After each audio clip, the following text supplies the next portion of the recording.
Okay, welcome back. So here we are, just a quick few minutes just to bring up to speed with where I'm at with stuff. So in 1, 2, 3, 4 days time I'm heading off with the lads on our long awaited pre-COVID tour of Europe, and I can't absolutely wait.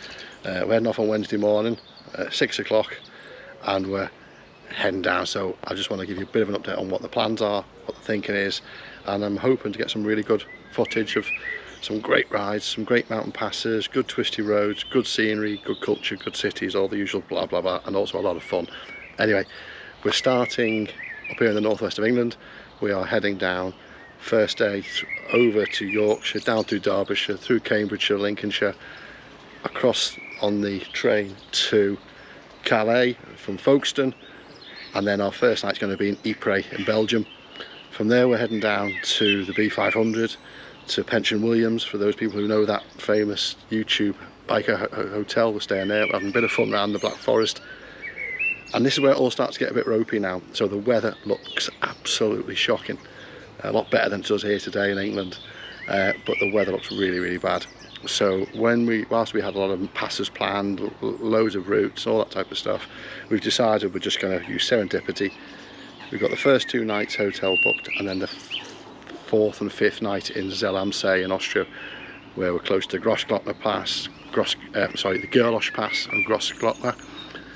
But we're literally just going to have to play it by ear with the weather. So we're taking the maps, taking the internet on the phones, and we're just going to use serendipity and work around the weather and have a blast. Now, whether that means we're going to change our plans and avoid most of Austria, Switzerland, and head down maybe to the south of France, into Spain, even down to the Amalfi Coast and Italy, we just don't know.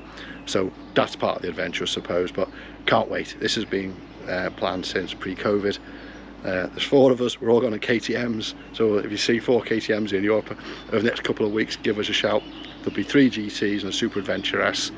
In fact, Glenn has just sold his R1 to get the KTM GT to come on this ride, so respect Glenn.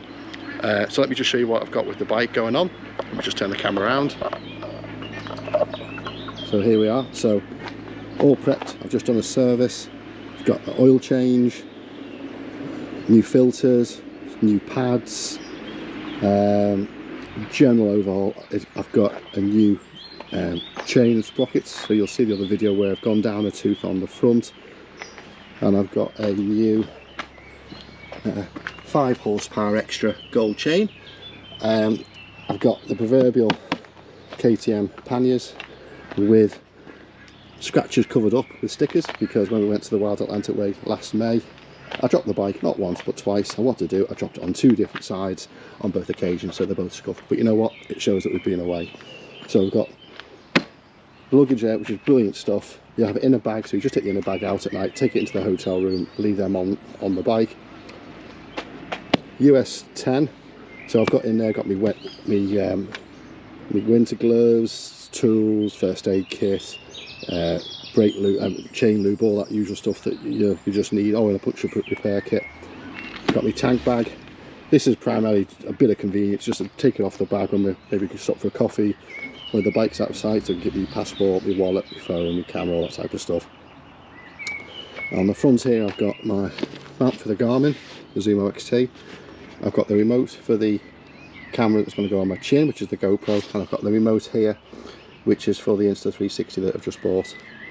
And the plan is, for a lot of these passes, there are going to be some great roads to see and to share. So I've got the one here for the 360 on the front, and then I've got this contraption here. I've got 2 clamps, a couple of cable ties, and this, believe it or not, goes up to, I won't fully extend it, but that goes up to 3 meters, and I'm hoping to get some interesting shots, not of myself necessarily, but of the surrounding area and the other lads that are riding with us.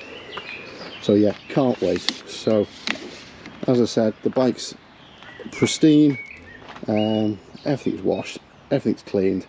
It ain't going to stay like that for long whatsoever, because the weather we're going to head into, but this is just one awesome bike, and I can't wait to get away on it again.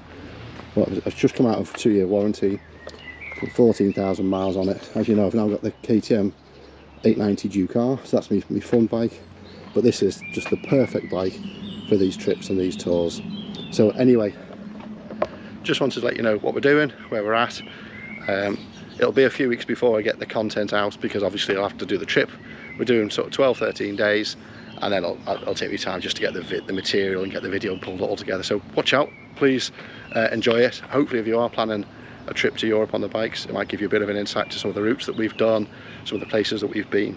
But yeah, can't wait. Anyway, thanks for following the channel. If you haven't already done so, like and subscribe, and I'll keep up to date with all the new material from our delayed 2018-19 trip to Europe, but now in 2023. Cheers guys, have a good one. Ta-ra now.